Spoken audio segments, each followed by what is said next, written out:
The ancient stones of Ashcombe Keep, usually a source of comfort and unwavering strength, now seemed to breathe a subtle, chilling despair. Kessa felt it in the cold draft that whispered down the long, deserted corridors, in the oppressive weight of the high ceilings, and in the way the torchlight flickered, casting long, dancing shadows that seemed to mock her solitude. For years, the very air of this fortress had been imbued with the scent of her mate, Alpha King Beric Ashcombe, a potent mix of pine, damp earth, and an undeniable masculine power that had once been her anchor, her world. Now that familiar, comforting scent was fading, replaced by the acrid tang of unspoken truths and the suffocating odor of exclusion. The full moon, a silent silver eye, peered through the arched windows, its light a stark, unforgiving presence that illuminated the growing chasm in her heart, reflecting the inevitable isolation that was slowly, inexorably, tightening around her.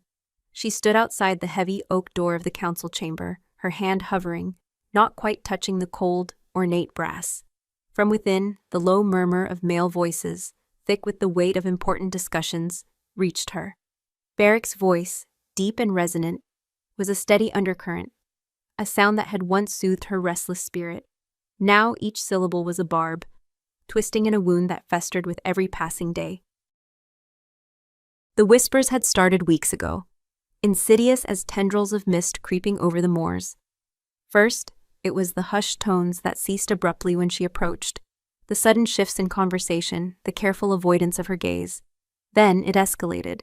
Meetings she wasn't invited to, strategic discussions held in chambers where her presence was suddenly deemed unnecessary, the casual camaraderie of his advisors turning into a rigid, uncomfortable silence in her presence. She was no longer queen, Luna, or mate.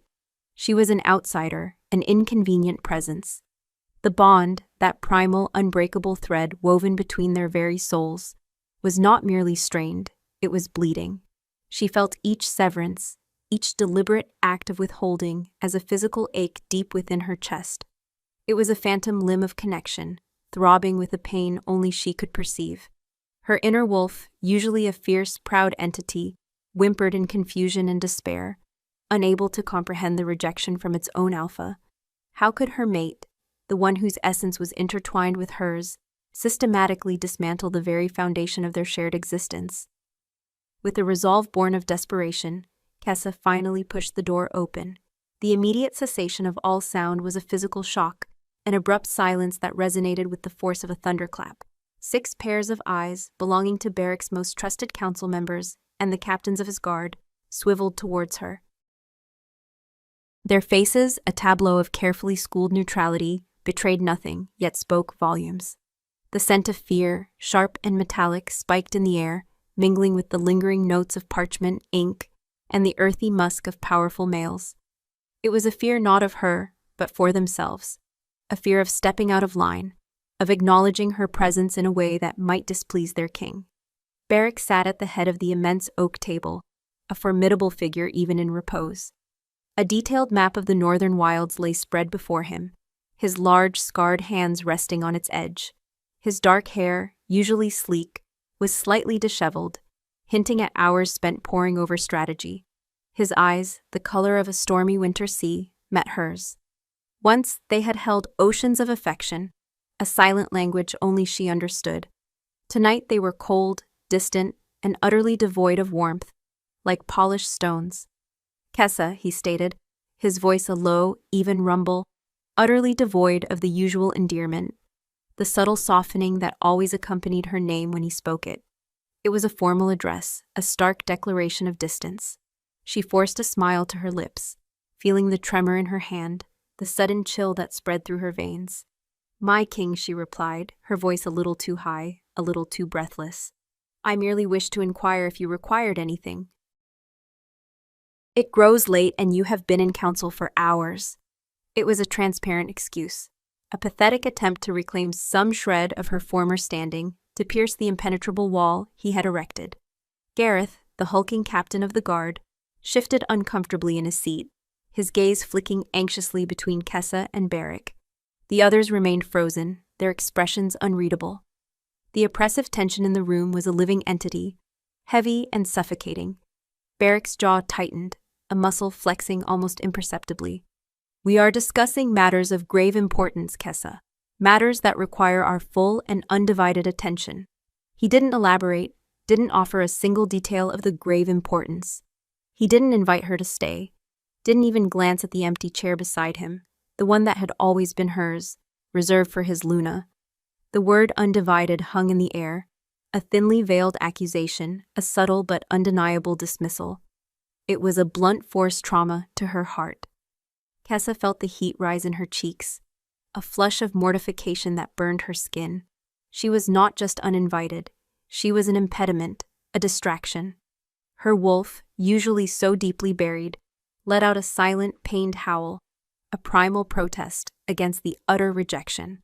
The alpha of her soul was turning his back. Of course, she whispered, the word tasting like ashes on her tongue. She looked at him one last time, her gaze pleading, searching for any flicker of the mate she had loved, the man who had once promised to share every burden, every secret. There was nothing, only the cold, impassive mask of a king who no longer saw her as his partner. She turned to leave, her back stiff, her shoulders squared, fighting against the crushing weight of humiliation that threatened to buckle her knees. She refused to let them see her break. As her hand reached for the doorknob, she heard Barrick's voice again, colder, sharper this time, cutting through the silence like a knife. Captain Gareth, ensure our patrols are doubled along the northern pass. We cannot afford any further complications. Complications. The word echoed in her mind, a devastating judgment. Was she the complication? Was her presence, her love, her very existence a problem he needed to manage, to eliminate? The implication was a brutal kick to her soul. Kessa's fingers clenched on the cold brass, her knuckles white. She didn't look back. She couldn't. The tears were burning behind her eyelids, and the wound in her bond was no longer bleeding. It was gushing, tearing apart the very fabric of her existence. She closed the door softly, deliberately, cutting herself off from the muffled sounds of their resumed discussion, from the world she had once belonged to. The questions clawed at her, sharp and merciless. What secret could possibly justify this cruelty?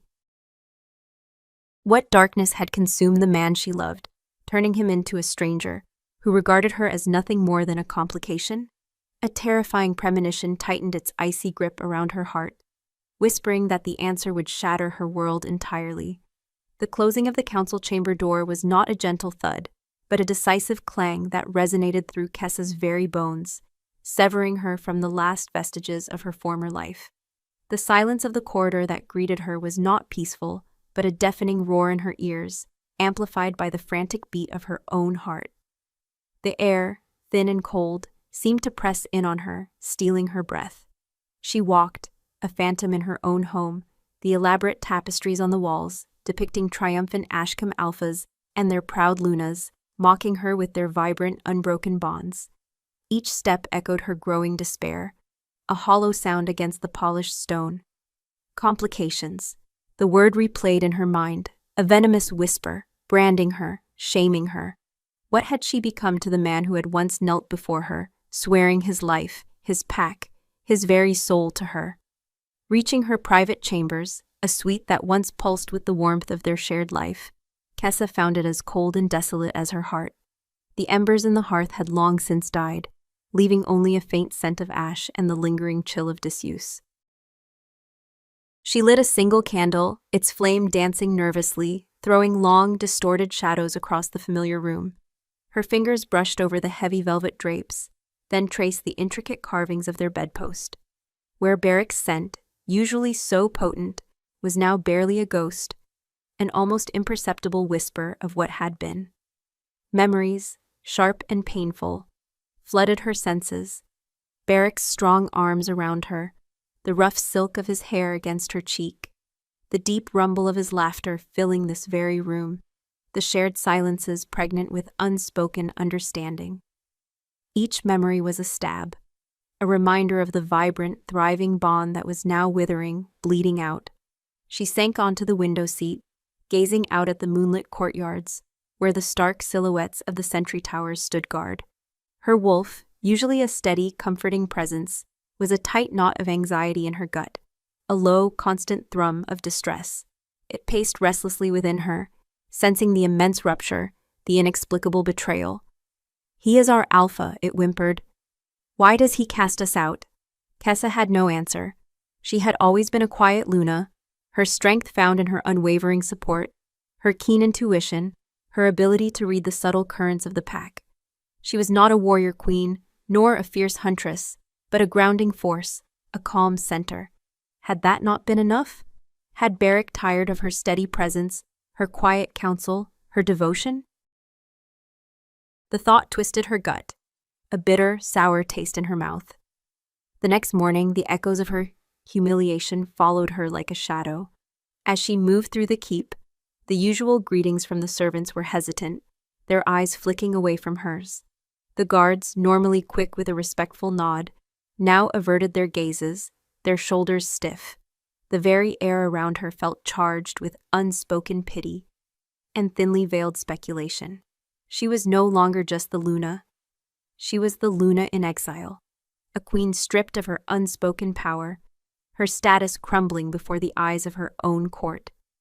The raw shame of it burned, making her long to retreat, to hide in the deepest shadows of the keep and never emerge.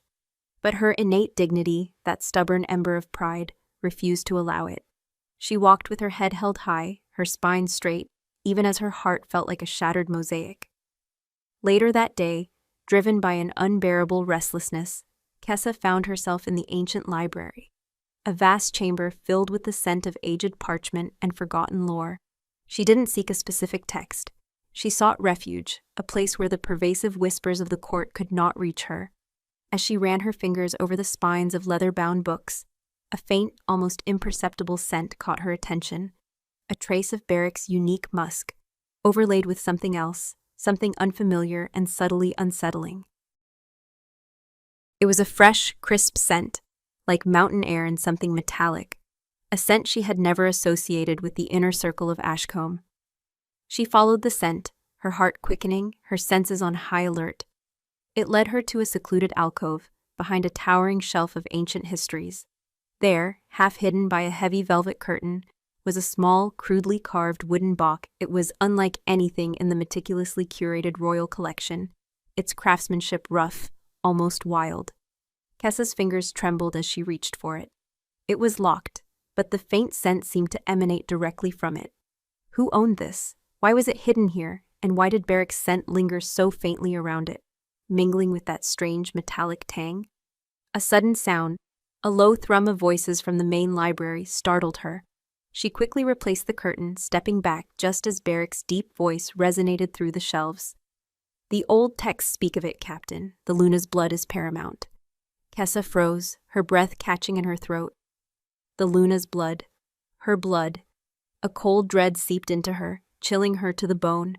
She pressed herself against the shelves, barely daring to breathe, listening intently. "But King Beric," another voice, sharp and unfamiliar, responded.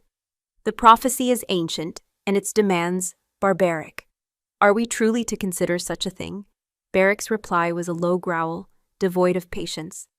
"We consider every option, Lorien. The blight spreads. Ashcombe will not fall on my watch. If the legends hold true, if the old magic can be awakened, then sacrifices must be made." The blood drained from Kessa's face. Sacrifices, old magic, blight. What horrors were they discussing? And why was her Luna's blood paramount? The unfamiliar voice, Lorien, was new. She had never heard him before. He wasn't one of Beric's usual advisors. Who was he, and what hold did he have over her mate, that he spoke of ancient prophecies and barbaric demands? Beric's tone, so grim and resolute, sent shivers down her spine. The distant alpha she had encountered last night was not merely cold. He was ruthless, driven by a desperate, terrifying agenda. He was willing to make sacrifices. Her mind reeled. The exclusion, the coldness, the word complications. It all began to coalesce into a terrifying new shape. This wasn't just about a fractured bond or a cooling affection. This was about something far darker, something that threatened not just her place by his side, but her very essence. The scent of fear, which had been a constant companion since last night, intensified, now laced with the metallic tang of impending doom. She felt an uncontrollable tremor begin in her hands, spreading rapidly through her body. Her wolf whimpered again, but this time, it was a sound of primal terror, a guttural warning that danger, profound and devastating, was not just approaching, but had already claimed her. She had to know more, had to understand what sacrifices meant, before she became one herself. The words, "The Luna's blood is paramount," echoed in Kessa's mind, a chilling mantra that drowned out the frantic thrum of her own heartbeat. The scent of fear, now a permanent resident in her nostrils, mingled with the faint metallic tang that clung to the hidden wooden box, her blood, her life. The implication was a monstrous, unthinkable betrayal, yet it resonated with every cold glance, every closed door, every whispered dismissal. The love she held for Beric, a steadfast flame that had endured years of kingship and shadowed decisions, flickered violently, threatened by a tempest of terror and profound disillusionment. Her wolf, usually a source of quiet strength, was a panicked snarl in her soul, demanding flight, demanding answers. How could the mate who swore to protect her with his very life now contemplate her sacrifice? She waited until the library was deserted, the last scholarly guard making his rounds, his footsteps fading into the labyrinthine quiet of the keep. The full weight of the hunter's moon, a colossal blood-orange orb, pressed against the high windows, its light casting the library in an eerie spectral glow. It was a primal light, the kind that stirred the deepest instincts, promising both power and peril. Tonight, it felt like a silent witness to a looming horror. Kessa returned to the alcove, her fingers trembling as she pulled back the velvet curtain. The wooden box, crudely carved with symbols she didn't recognize, seemed to pulse with a faint, malevolent energy. She knelt, examining it closely. There was no visible lock, no keyhole. Her fingers traced the rough carvings, intertwining roots, jagged lightning bolts, and a central symbol that looked distressingly like a stylized drop of blood contained within a crescent moon. A wave of nausea washed over her. The faint metallic scent was stronger here, almost coppery, like old blood. She pressed her ear to the wood, hearing nothing but the frantic pulse in her own temples. Beric's scent, so faint before, seemed to have completely vanished from the box, leaving only the unsettling, new aroma. It was a deliberate cleansing, a careful erasure. Her mate was hiding this from her, and the thought was a fresh, agonizing wound. With renewed determination, Kessa ran her hands over every inch of the box, searching for a seam, a hidden catch. Her fingertips brushed against a slightly raised panel on the underside. She pressed it, and with a soft click, the lid sprang open. Inside, nestled on a bed of dried, unfamiliar herbs that smelled faintly of decay and something sickly sweet, lay a single ancient scroll. Its parchment was brittle, yellowed with age, and covered in an archaic script she couldn't decipher. Beside it, glinting dully, was a small ceremonial silver dagger, its blade intricately etched with the same symbols found on the box, the roots, the lightning, the blood moon. The air around the dagger felt cold, heavy, humming with an unseen power. It was a ritualistic blade, she knew instinctively, designed not for battle, but for sacrifice. Her breath hitched. This was it. This was the instrument of her undoing. Her eyes fell back to the scroll. Though the script was unknown, there was an accompanying series of crude, powerful illustrations. The first depicted a land ravaged by darkness, leafless trees, sickened animals, and a shadowed figure of immense power looming over all. The second, beneath the ominous depiction of a blighted land, showed a regal female figure, a Luna, standing before a towering, gnarled tree, her hand outstretched, blood dripping from her palm onto its roots. The third image showed the tree bursting into vibrant life, the darkness receding, and the blight dissolving under the benevolent light of a full moon. The last image depicted the Luna, now radiant and strong, surrounded by a thriving pack, the blight banished.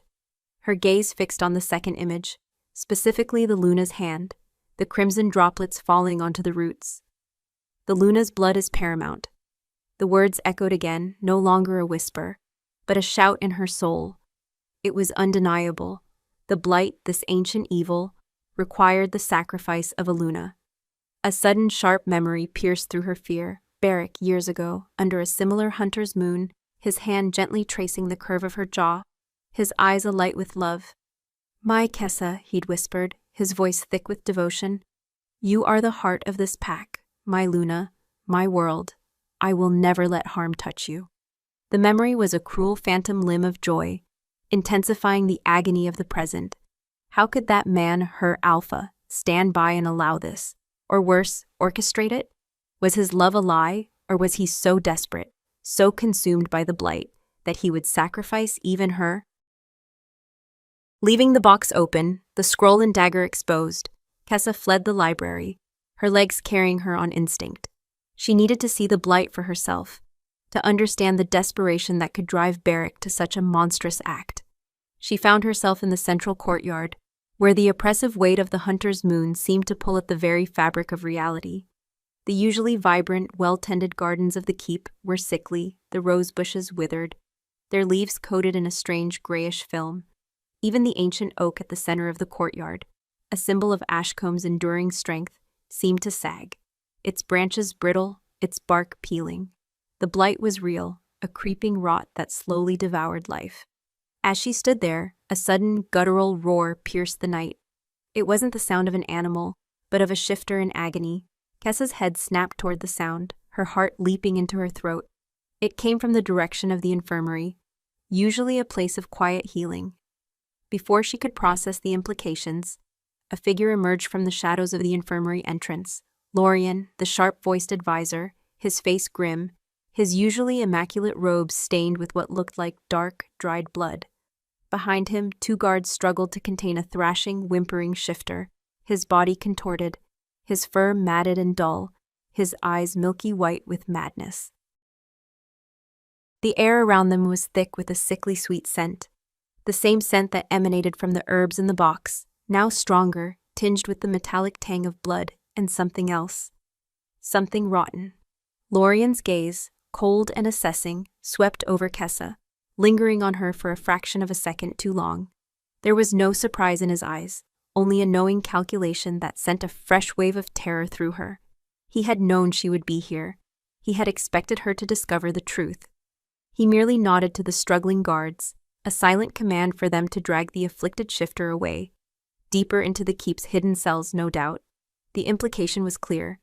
The blight was not just killing the land, it was driving the pack members mad, turning them into rabid, broken creatures. As Lorien turned to follow, his gaze flicked back to Kessa, a ghost of a smirk playing on his lips. "A pity, Luna," he murmured, his voice barely a whisper, yet it cut through the night like a shard of ice. "Such a beautiful sacrifice." The words were a death knell. Kessa felt the blood drain from her face, her knees threatening to buckle. He knew, he had known all along, and Barrick, her mate, her alpha, was complicit. The hunter's moon, now high in the sky, seemed to mock her, its light a spotlight on her impending doom.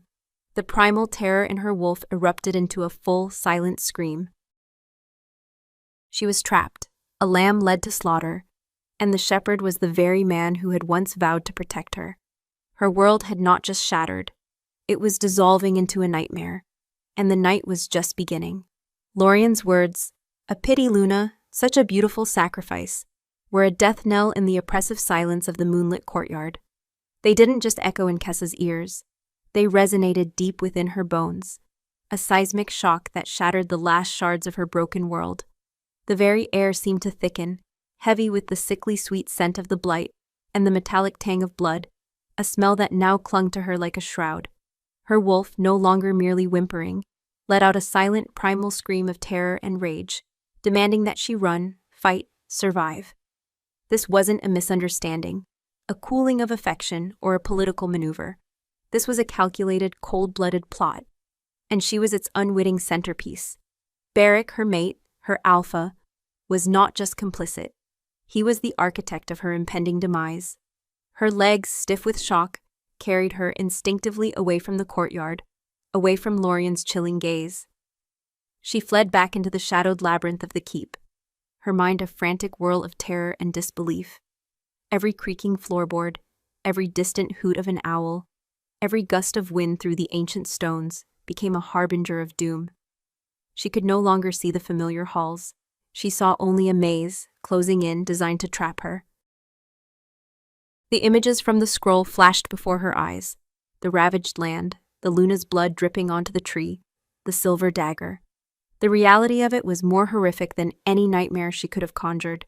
She found herself back in her chambers, the single candle she'd lit earlier having burned down to a guttering stub, plunging the room into deeper shadows. The cold had seeped into her bones, a chill that had nothing to do with the winter night. She paced, a caged animal, her heart hammering against her ribs, her breath ragged. How could she have been so blind? All the signs, the exclusion, the coldness, the word complications, they weren't meant to push her away, but to soften her, to isolate her, to prepare her for this ultimate betrayal. A desperate resolve began to harden within her. She would not be a sacrifice. Not for the blight, not for Barrick's kingdom, and certainly not for the man who had discarded her. She had to escape. But escape where? Ashcombe Keep was a fortress, surrounded by miles of wild, blighted lands. And even if she made it out, where would a Luna, stripped of her mate's protection, go? The thought was terrifying, yet less so than the alternative. As dawn approached, painting the eastern sky in hues of bruised purple and gray, Kessa made a decision. She would confront him. She had to know if there was any flicker of the man she loved left, any shred of humanity that could explain this monstrosity. She would not go as a victim, but as a queen demanding answers. She found Barrick in his private study, a room usually reserved for his most solitary meditations. He was seated at his massive desk, poring over maps, his brow furrowed, a half-empty goblet of wine at his elbow. The room smelled of old leather, ink, and the lingering, faded scent of him. He looked utterly exhausted, lines of worry etched deep around his eyes, his shoulders slumped with the weight of unseen burdens. For a fleeting moment, her heart ached with the familiar tenderness, a desperate longing for the man she once knew. But then Lorien's words, and the image of the silver dagger, flared in her mind, hardening her resolve. He looked up as she entered, his head snapping towards her, his expression a mixture of surprise and a weariness that seemed to pull at his very soul. There was no warmth, no welcome, only that impenetrable mask she had grown to dread. "Kessa," he said, his voice rough, as if he hadn't spoken in hours. "You are up early." It was a statement, not a question. She walked towards his desk, her gaze unwavering, forcing herself to meet his cold stare. "I know," she began, her voice trembling despite her best efforts. "I know about the blight, and I know about the prophecy." Barrick froze, his hand tightening on the edge of the map. His eyes, usually so controlled, flickered with something she couldn't quite decipher. Surprise, yes, but also a flash of pain, swiftly suppressed. "What are you talking about?" he asked, his voice low, dangerous. "Don't insult me, Barrick," she retorted, her voice gaining strength, fueled by a potent mix of terror and righteous fury. "I saw the scroll, I saw the dagger, I heard you and Lorien. The Luna's blood is paramount. What does that mean, Barrick? Am I to be sacrificed for your kingdom? For your blight?" The words were out, sharp and accusatory, leaving a bitter taste in her mouth. He rose slowly, his towering frame casting a long shadow over her. His eyes were like chips of ice, but she saw something else there, something fleeting and deeply wounded. "You should not have meddled, Kessa. This is not your concern." "Not my concern!" she cried, a hysterical laugh bubbling up, quickly choked off by a sob. "My life is not my concern. My blood is not my concern. The Luna of Ashcombe, your mate, is to be sacrificed. And it is not my concern." She stepped closer, her voice dropping to a desperate whisper. "Barrick, look at me. Look at the woman you swore to cherish, to protect. Tell me this isn't true. Tell me you wouldn't allow such a barbaric act." He stared at her, his jaw clenching. The silence stretched, thick and suffocating, filled only with the frantic thrum of her heart. For a moment, a flicker of something raw and exposed crossed his face. A deep agony, a profound regret. She saw it just for a second. The Barrick she knew, the man capable of immense love and sacrifice. Hope, foolish and fragile, dared to bloom in her chest. Then the mask slammed back down, harder, colder than before. "The blight is consuming our lands, Kessa. Our people are falling ill, succumbing to madness. The crops rot, the forests die. Ashcombe will perish if nothing is done. The ancient texts, they offer a solution, a desperate one perhaps, but a solution nonetheless. His voice was devoid of emotion, a flat declaration of duty. My duty is to my kingdom, to my pack, above all else. And I am nothing? She whispered, tears finally tracing hot paths down her cheeks. Our bond, our life together, it means nothing? He took a step towards her, his hand reaching out, then stopping, hovering in the air between them, as if he couldn't bring himself to touch her. His eyes, however, seemed to burn with a fierce, suppressed emotion. It means everything, he rasped, his voice cracking, betraying the carefully constructed facade. More than you could ever know, but some choices, some burdens, are too heavy to share. His words, meant perhaps as a twisted reassurance, only twisted the knife deeper. He was admitting it. He was choosing the kingdom over her, over their bond, over her very life. He was asking her to be the sacrifice, cloaking it in the guise of a king's burden. Then this is goodbye, Kessa said, her voice hollow, devoid of tears. The pain was too profound for tears now. It was a cold, hard knot in her chest. Because I will not be your sacrifice, Beric. Not for you, not for your kingdom, and certainly not for this blight. She turned to leave, her heart a desolate wasteland. But as her hand reached the door, Beric's voice stopped her, colder, harder than she had ever heard it. You will not leave, Kessa. You cannot. This keep is now sealed. Every exit, every hidden path is guarded. And if you attempt to escape, you will be brought back, alive if possible. But you will fulfill your destiny, Luna. One way or another. The finality of his words, the grim, unyielding resolution in his voice, hit her with the force of a physical blow. She was trapped, a prisoner in her own home, destined for a ritualistic death at the hands of her own mate. The sun had risen fully, but for Kessa, the world had plunged into an eternal night. Her wolf howled, a desperate, mournful sound, recognizing the inescapable cage they were now in.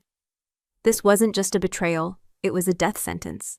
And the true horror was, she still saw the flicker of pain in his eyes, a desperate king sacrificing everything, even his soul, for his people. But that understanding did nothing to lessen the terror. It only made the impending sacrifice 1,000 times more agonizing. Beric's words, cold and unyielding, echoed in the silent chambers of Kessa's mind. You will fulfill your destiny, Luna, one way or another. The threat was not merely a sentence. It was a cage, slamming shut around her, sealing her fate within the very walls that had once been her sanctuary. The keep, once a symbol of power and protection, now felt like a tomb, each stone imbued with an oppressive weight, each shadow a lurking menace. The faint scent of the blight, a sickly sweet decay, seemed to seep through the ancient mortar, clinging to the air, a constant reminder of the monstrous bargain her mate was willing to make. Her wolf, a frantic, trapped beast within her, clawed at the edges of her consciousness, its silent howls a symphony of terror and impotent rage. She tried the doors of her suite, then the windows.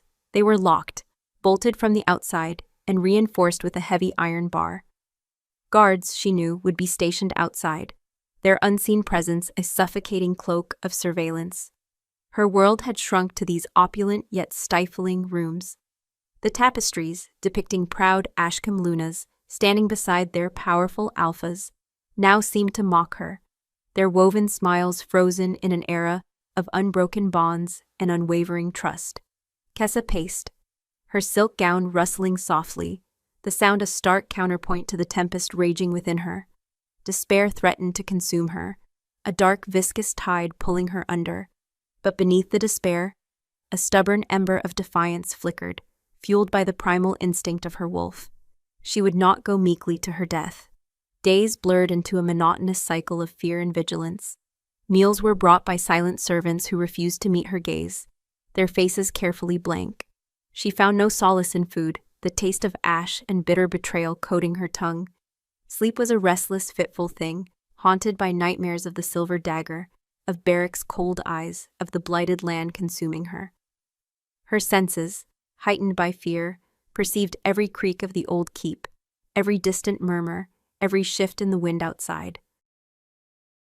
She spent hours at the window, staring out at the blighted gardens, the sickly gray of the leaves a stark mirror of her own fading hope. The ancient oak, once so vibrant, now looked like a skeletal hand reaching for a sky that offered no mercy. One evening, as twilight bled across the sky, painting the clouds in bruised purples and blood oranges, Kessa heard a new sound, a low guttural moan followed by a frantic scuffling. It came from the lower levels of the keep, beneath her very chambers. Her wolf stiffened, a low growl rumbling in her chest. This was not the howl of a healthy wolf, nor the cry of a human. This was the sound of something broken, something in torment. Driven by a desperate need for answers, for understanding, Kessa pressed her ear to the cold stone floor, straining to hear. The sounds were faint, muffled by the thick walls, but undeniable. Whimpers, choked sobs, and then Barrick's voice, deep and resonant, laced with a raw grief she hadn't heard in years. He was speaking to someone, or something, in hushed, urgent tones. And then the unmistakable, sickly sweet scent of the blight intensified, mingling with a sharp tang of ozone and a faint metallic odor. It was the same scent that emanated from the herbs in the box, now far stronger, almost overwhelming. Her heart hammered against her ribs. This was more than just a blight on the land. It was affecting the pack, transforming them, driving them mad. Was Barrick down there, witnessing the horrors firsthand? Was this the source of his desperation, his willingness to sacrifice everything, even her? Later that night, unable to sleep, Kessa huddled by the cold hearth, her mind racing. She was not just a prisoner, she was a witness to Barrick's internal torment, to the slow, agonizing death of his pack, and to the horrific solution he planned. She closed her eyes, trying to conjure the image of the Barrick she had loved, the fierce, protective alpha who would have torn the world apart to keep her safe. But the image was fractured, overlaid with the cold, unyielding face of the king who had condemned her. Suddenly, a faint, rhythmic tapping reached her ears. It was coming from the wall behind the hearth. Kessa froze, every nerve alert. It wasn't the creaking of old timber or the settling of stone. It was deliberate, a pattern, tap, tap, pause, tap, tap, tap, pause, tap. A coded message? Her heart leaped. Could it be? Was there someone else in the keep who questioned Barrick's actions? She pressed her ear to the cold stone. The tapping repeated, clearer now. It was too faint to determine a specific message, but the intent was unmistakable. Hope, a fragile, dangerous thing, unfurled within her. She was not entirely alone. Someone was trying to reach her. The next morning, Kessa felt a renewed sense of purpose. She would not wait for her fate. She would fight. She began to meticulously examine her chambers, searching for any weakness, any hidden passage, any clue she might have overlooked. She ran her hands over every stone, every panel, every inch of the intricately carved wood. She scrutinized the tapestries, looking for loose threads, concealed seams. Her enhanced senses, usually dulled by her human form, were now keenly awake, her wolf urging her on. As she ran her fingers along the base of the massive stone fireplace, a section of the hearth felt subtly different, colder, and with a faint, almost imperceptible seam where the stone met the floor. She pushed, pulled, and pressed, her muscles straining. Nothing. She felt a surge of frustration, but then she remembered the tapping. It had come from behind the hearth. She moved to the side, examining the wall of the chimney stack. Her fingers brushed against a small, loose stone, cleverly disguised by centuries of dust and grime. She wiggled it, and with a soft grate, it came free. Behind it, not a passage, but a small, dark recess. Her fingers delved into the opening, encountering a folded piece of parchment. Her heart pounded as she pulled it out. It was old, but not ancient, the paper thick and slightly yellowed. The script was familiar, a hand she knew well, Gareth's, captain of the guard, the burly man who had shifted uncomfortably in the council chamber. The message was short, terse, and chilling. Luna, the king's desperation grows. The blight consumes his reason. Lorien manipulates him with whispers of ancient power. The ritual is set for the coming solstice, 3 nights from now. He believes you will save us. Many of us do not. We cannot act openly, but we will not see you sacrificed. Seek the old tunnels beneath the infirmary. A single guard loyal to the old ways will be there. His name is Rorik. He knows the hidden paths. Be ready at moonrise on the solstice. It is your only chance. G.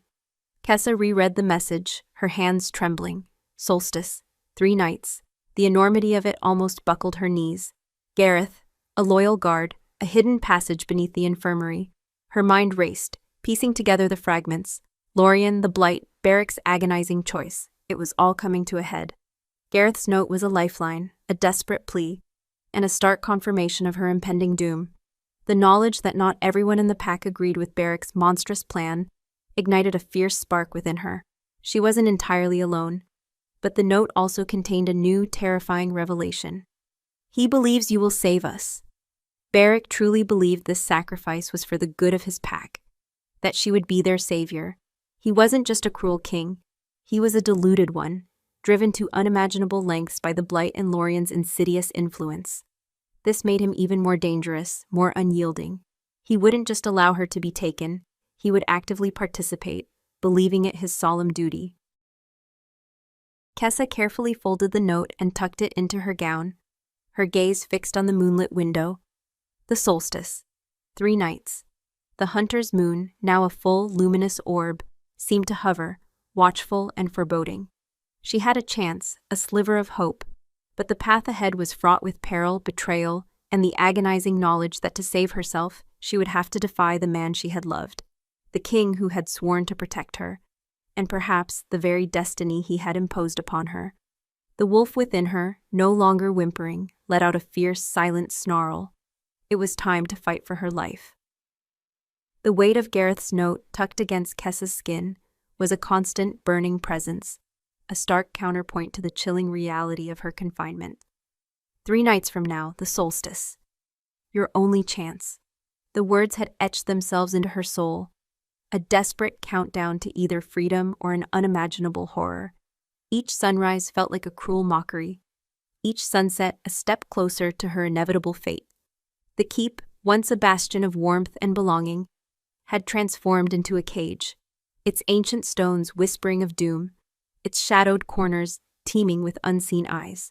Her wolf, usually a quiet, comforting presence, now thrummed with a coiled tension, its instincts screaming for survival, for escape, for the primal right to live. The introspection was relentless, a churning maelstrom of conflicting emotions. How could Barrick, the man whose scent had been her home, whose touch had ignited her very being, orchestrate such a monstrous betrayal? She replayed every cold glance, every distant word, every closed door, searching for a sign, a hint of the true Barrick beneath the king's hardened facade. Gareth's words, "The king's desperation grows, the blight consumes his reason," offered a sliver of terrifying understanding. Was he truly so consumed, so lost to the encroaching darkness, that he saw her not as his mate, but as a mere tool, a necessary sacrifice? The thought twisted her gut, a knot of grief and rage. It was a betrayal compounded by a profound pity, a realization that the man she loved was himself a victim, even as he wielded the blade. This complex sorrow only deepened her resolve. She would not be an unwitting pawn in his desperate, misguided game.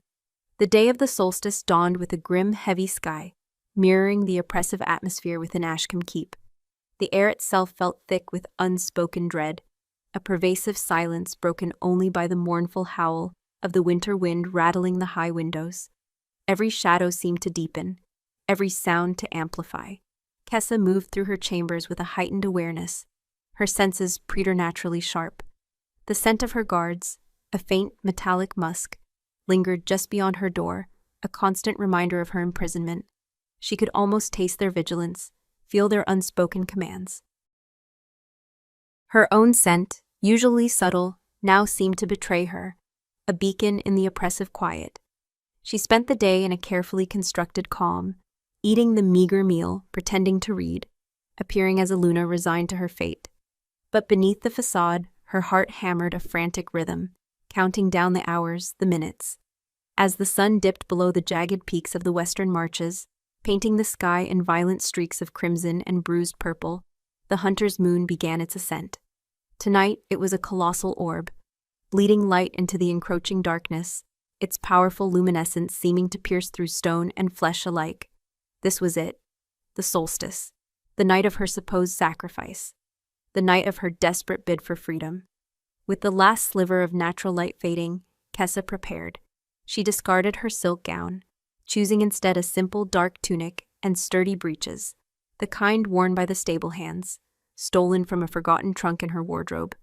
She braided her long dark hair tightly, securing it at the nape of her neck. Her movements were precise, quiet, each action imbued with a primal urgency. She took only a small leather pouch, containing a few dried rations and a flint and steel, tucked securely inside her tunic. Her hands, usually delicate, felt strong, capable. Her wolf, now fully awakened, surged within her, a silent, powerful force guiding her every move. The hour of moonrise arrived, painting her chamber in an eerie, silver glow. The guards outside would be changing shifts, a brief window of vulnerability. Moving with the silent grace of a predator, Kessa located the loose stone behind the hearth. Her fingers, accustomed to the silk of tapestries, deftly pried it free. The small, dark recess yawned open, revealing the hidden passage. The air that wafted from it was cold, stale, and smelled faintly of damp earth and ancient dust, a scent of forgotten places, of secrets buried deep. She squeezed through the narrow opening, the rough stone scraping against her skin, the darkness engulfing her. Her wolf's eyes, unseen by human vision, adjusted quickly, discerning the faint outlines of the tunnel. It was a tight, winding path, barely wide enough for her shoulders, carved roughly from the bedrock. The air grew heavier, colder, the sound of her own breathing echoing unnervingly. She could hear the faint drip of water somewhere ahead, the scuttling of unseen creatures. Every nerve ending was alive, sensitive to the subtle shifts in the stone, the faint currents of air. The tunnel sloped downwards, deeper into the earth, deeper beneath the foundations of the keep. She moved with a silent, measured pace, her hands brushing against the cold, rough walls, feeling for footholds, for obstacles. The passage branched, then branched again, a dizzying maze. But her wolf, guided by an instinct far older than conscious thought, seemed to know the way, pulling her towards the faint, distant scent of the infirmary, a mix of medicinal herbs, fear, and that underlying sickly sweet tang of the blight. Finally, after what felt like an eternity, the tunnel widened. Kessa paused, listening. A faint rhythmic sound reached her ears, a steady, measured breathing and the clink of metal. She crept forward, her heart thundering. The tunnel opened into a small circular chamber, lit by a single hooded lantern. A figure sat on a rough-hewn stone bench, his back to her, meticulously sharpening a hunting knife. It was Rorik, his broad shoulders hunched, his movements slow and deliberate. His scent was strong, earthy, and undeniably loyal. "Rorik," she whispered, her voice hoarse. He stiffened, then slowly turned. His face, scarred and weathered, held a surprising tenderness as his eyes met hers. "Luna," he murmured, his voice gruff, but filled with a profound respect she hadn't heard in weeks. "You came." He rose, his gaze sweeping over her, assessing her readiness. "The king is with Lorien, preparing for the ritual. The blight is worsening. They believe the Luna's blood will turn the tide." His words were heavy with sorrow, a confirmation of Beric's desperate delusion. "The tunnels from here lead outside the keep walls, but they are treacherous. And the blight has seeped in, even here." He gestured to a side passage, darker and even narrower than the one she'd navigated. A faint, sickly luminescence, like phosphorescent moss, glowed from within, and from its depths, Kessa heard it. A low, guttural moan, followed by a frantic, clawing sound. It was the same sound she'd heard days ago from beneath her chambers. It was a creature in agony, a wolf shifter, twisted and broken by the blight. "What is that?" she whispered, her blood running cold. Rorik's face hardened, his jaw clenching. "The blight does more than just sicken the land, Luna. It corrupts the very essence of a shifter. It turns them feral, mindless, driven by a constant, agonizing hunger. That is what Beric is trying to stop, what he is trying to save us from." He paused, his gaze meeting hers, filled with a deep, unsettling sadness. "And that, Luna, is one of his sons." The revelation hit Kessa like a physical blow. Beric's son, afflicted by the blight, driven mad. The king's desperation, his willingness to sacrifice her, suddenly made a horrifying, agonizing sense. He wasn't just protecting his kingdom, he was protecting his family, his bloodline, from an unspeakable horror. But the understanding did nothing to lessen the terror. It only made her escape, her defiance, 1,000 times more agonizing, tinged with a fresh wave of guilt and a renewed, profound sorrow for the man she was leaving behind. As Rorik led her towards the glowing, moaning passage, the tunnel ahead seemed to pulse with a malevolent life, the chilling truth of the Blight's ultimate horror now laid bare before her. The passage Rorik led Kessa into was a gaping maw swallowed by a sickly, phosphorescent glow. It was a hellish light, emanating from a fungus that coated the damp stone walls, casting long, grotesque shadows that writhed with the faint guttural moans from deeper within. The air was thick, heavy with the sickly sweet odor of decay, laced with the metallic tang of ozone and something else, a primal stench of madness and suffering. Her wolf, usually a source of quiet strength, was now an unleashed beast, its instincts screaming a desperate warning. The knowledge that Beric's son, his flesh and blood, was somewhere in this blighted darkness, consumed by this horror, twisted Kessa's heart with a fresh wave of agonizing despair. "Stay close, Luna," Rorik growled, his voice rough, pulling a heavy, rusted iron bar across a hidden entrance behind them. The clang echoed, a final, definitive severing from the keep and all she had known. He drew the ceremonial silver dagger Kessa had found in the box and its etched blade glinting ominously in the eerie light. The blight corrupts the mind first, then the body. They are no longer our kin. They moved in silence, their footsteps muffled by the damp earth and decaying leaves that littered the tunnel floor. The passage was narrow, winding, and treacherous, forcing Kessa to move in a crouch, her hands brushing against the slimy, glowing walls. The air grew colder, heavier, each breath a struggle. From deeper within, the moans intensified, becoming frantic whimpers, interspersed with ragged snarls.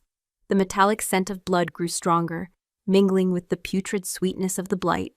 Suddenly, a shadow detached itself from the gloom ahead. It was a shifter, but barely recognizable. Its fur was matted and dull, patches of skin raw and weeping. Its eyes, once vibrant with wolfen life, were milky white, devoid of reason, fixed on some unseen torment. It thrashed against heavy chains bolted to the tunnel wall, its body contorted in agony, its limbs twitching uncontrollably. The sound it made was not a howl, but a choked, rasping whine, a plea for release.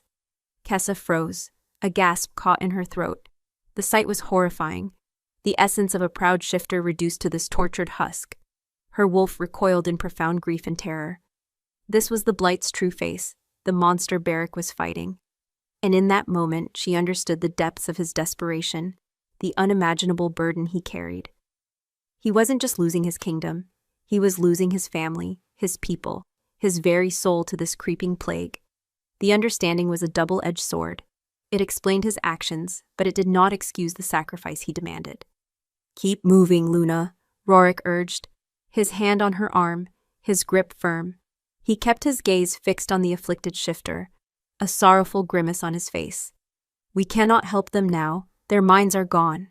They pressed on, passing other such horrors, each chained and suffering, their forms grotesque parodies of the proud shifters they once were. The tunnel became a gallery of despair, a testament to the Blight's insidious power.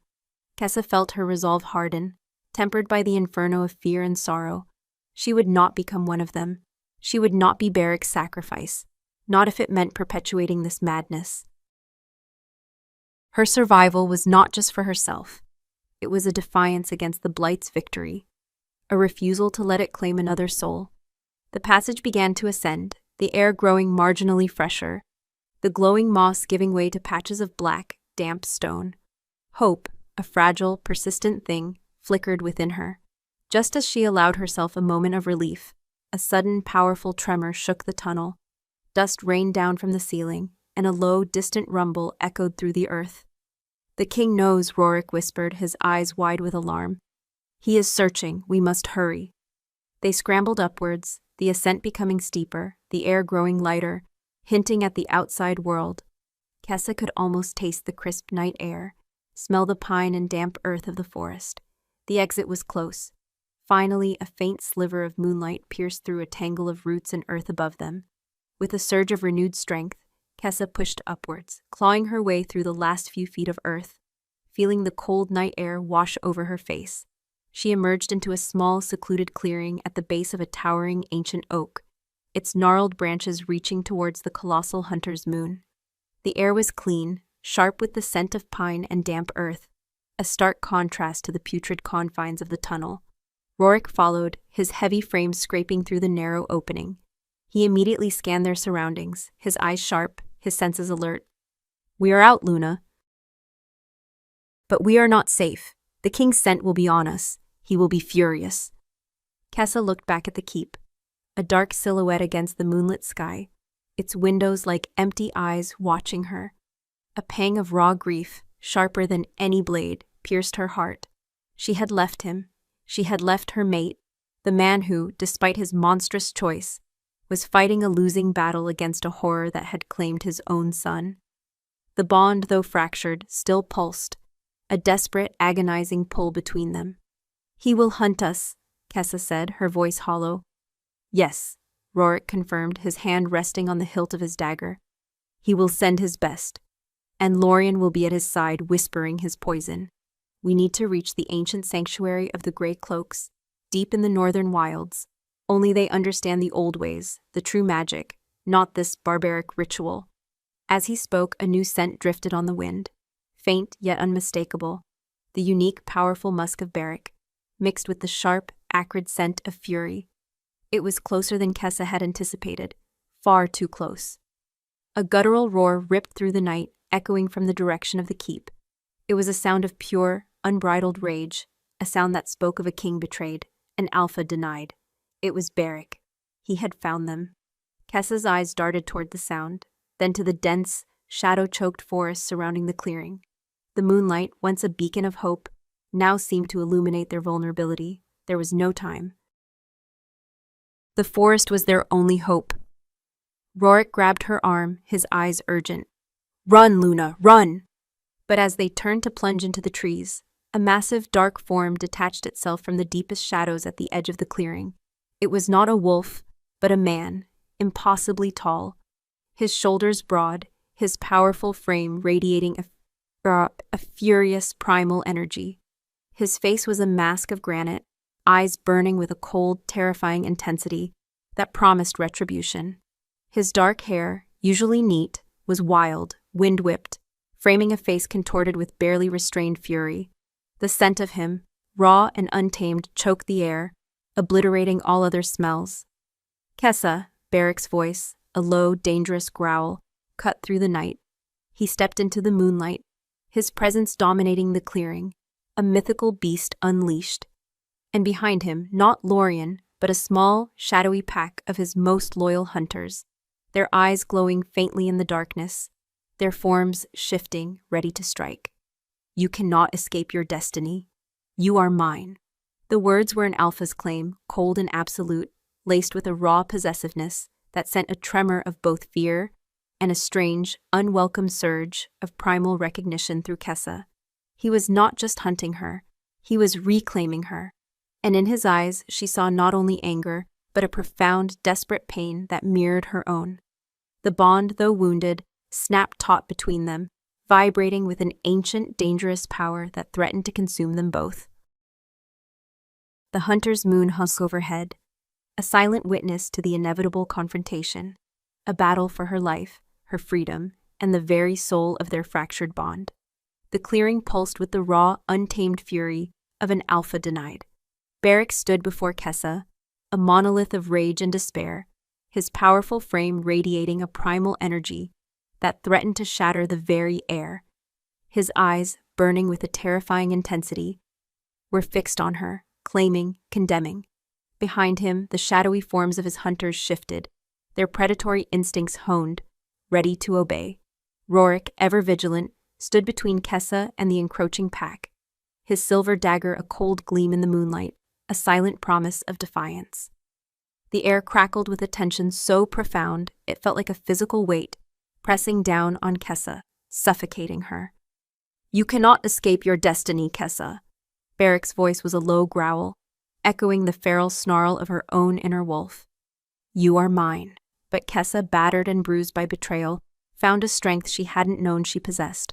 Her wolf, no longer cowering, rose within her, fierce and unyielding. She met his gaze, her own eyes blazing with a potent mix of terror and righteous fury. Destiny, she spat, the word tasting like ash. Or the twisted lies of a charlatan, Barrick? I saw your son chained and suffering in those tunnels. I smelled the blight's true corruption. Is this what you call destiny?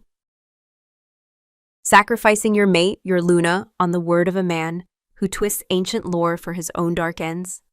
Her words struck him like a physical blow. Barrick faltered, a flicker of raw pain momentarily breaking through the mask of fury. His head snapped towards Rorik. What lies has she fed you, old wolf?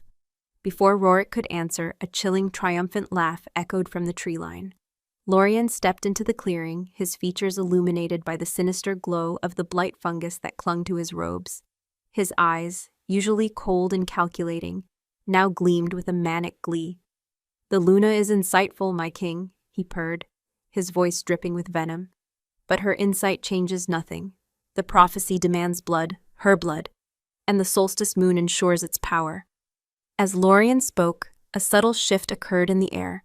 The blight-tainted fungus on his robes seemed to pulse, and the familiar, sickly sweet scent intensified, sickening Kessa. Rorik, seeing the telltale glow, let out a guttural snarl. He is touched by the blight himself, King Barrick. He twists the prophecy for his own power, to spread the darkness.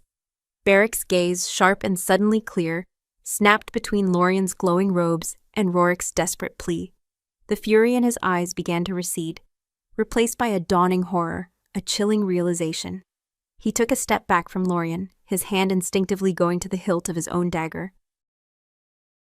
The ancient text spoke of Aluna's lifeblood, Rorik pressed, his voice urgent. The essence of her connection to the land and the pack, harnessed in a ritual of renewal, not sacrifice. Lorien has twisted it, King, to drain the pack's strength, to spread the blight through false hope. The revelation hit Barrick with the force of a thunderclap. The anguish on his face was profound, mirroring the agony Kessa had seen on his blighted son. His shoulders slumped, the weight of his terrible error crushing him. He looked at Kessa, his eyes filled with a desperate, pleading grief. Kessa, my son. He is not beyond saving, Kessa said, her voice softer now, seeing the torment in his eyes. The true ritual, it calls for the Luna's living spirit, her connection to the earth, to draw out the blight, not to feed it with death. It calls for the Alpha and Luna, united, to mend the bond between the pack and the land. Lorien, seeing his deception unravel, snarled, lunging forward with a hidden blade, aiming for Kessa. But Barrick, his instincts now clear, moved with the speed of a true alpha. He intercepted Lorien, his roar shaking the clearing. A furious battle ensued, brief but brutal, as Barrick, fueled by a renewed sense of purpose and a burning need for redemption, overpowered the deceitful advisor. Lorien, weakened by the blight he cultivated, fell, his body dissolving into a black, acrid smoke that quickly dissipated, leaving only the lingering stench of corruption. With Lorien gone, the air in the clearing seemed to lighten, the oppressive weight lifting. Barrick turned to Kessa, his chest heaving, his eyes still haunted by his near-fatal mistake. He dropped to one knee before her, an act of humility and raw contrition that tore at her heart. My Luna, he rasped, his voice thick with emotion. I was lost, blinded by fear for our son, for our people. He whispered promises of salvation and I lost my way. I broke our bond. I nearly lost you. Can you ever forgive me? His gaze, once so cold, was now openly vulnerable, filled with a desperate plea for absolution. Kessa looked down at him, her heart aching. The man she loved, scarred and burdened, had nearly sacrificed her for a twisted lie, driven by a father's desperate love. The pain of his betrayal was still a raw wound, but beneath it, she saw the true Barrick, the alpha who would sacrifice his own soul for his pack. And she knew, with a primal certainty, that their bond, though fractured, was not yet broken. Rise, my king, she whispered, her hand reaching out, not to strike but to cup his cheek. His skin was warm, rough beneath her touch, and for the first time in weeks, the familiar comfort of his scent flooded her senses, untainted by deceit. Forgiveness is a long path, Beric, but the blight still consumes our sun, our pack. We must mend this together. That night, under the benevolent gaze of the solstice moon, Kessa and Beric, side by side, performed the true ritual of renewal. Not with a silver dagger and blood, but with their joined hands pressed against the ancient oak at the heart of the blighted gardens, their combined Alpha and Luna essence flowing into its roots. Kessa channeled the deep primal connection of her wolf to the earth, drawing on the life force of the land, while Beric poured his boundless strength and fierce protectiveness into the bond, intertwining their spirits. The chant was not of sacrifice, but of life, of rebirth, a powerful song sung by the loyal few, led by Rorik, who gathered around them. As their combined power surged, the blighted gray film on the oak began to recede, revealing vibrant, verdant bark beneath. A faint golden glow emanated from the tree, spreading outwards, chasing away the sickly luminescence of the blight. The withered rose bushes unfurled new green shoots, their delicate scent filling the night air. The cries from the tunnels below slowly diminished, replaced by sounds of peaceful slumber. Then, miraculously, the weak, confused whimpers of shifters slowly regaining their minds. Days turned into weeks. The blight, driven back by the renewed life force of Ashcombe, slowly retreated from the land. Beric's son, along with the other afflicted shifters, returned from the tunnels, their bodies scarred, their memories hazy but their minds clear, their wolf spirit slowly healing. Beric, humbled and forever changed, never again made a decision without Kessa by his side. Their bond, once bleeding and fractured, had been reforged in the fires of near destruction. It was deeper now, stronger, built on a foundation of brutal honesty and unwavering trust.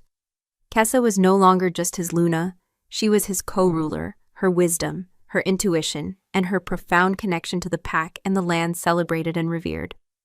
She had taught him that true strength lay not in solitude and veiled secrets, but in shared vulnerability and the unbreakable power of their connection. 1 year later, under a vibrant, life-giving moon, Kessa stood on the battlements of Ashcombe Keep, Beric's arm a warm, possessive weight around her waist. The land below them was lush and green, the forest teeming with life, the crops bursting from the soil. The scent of pine and fresh earth mingled with the sweet perfume of the thriving rose gardens. Beside them, their son, now fully healed, his eyes bright with wolfen spirit, laughed as he wrestled playfully with Rorik's pup. Beric turned to her, his stormy gray eyes now filled with a warmth that mirrored the love in her own heart. He leaned down, his lips brushing her ear. "My Kessa," he murmured, his voice thick with emotion. "My Luna. You saved us all, you saved me." She turned in his embrace, her fingers tracing the familiar lines of his scarred face. "We saved each other, my king," she whispered, her heart overflowing.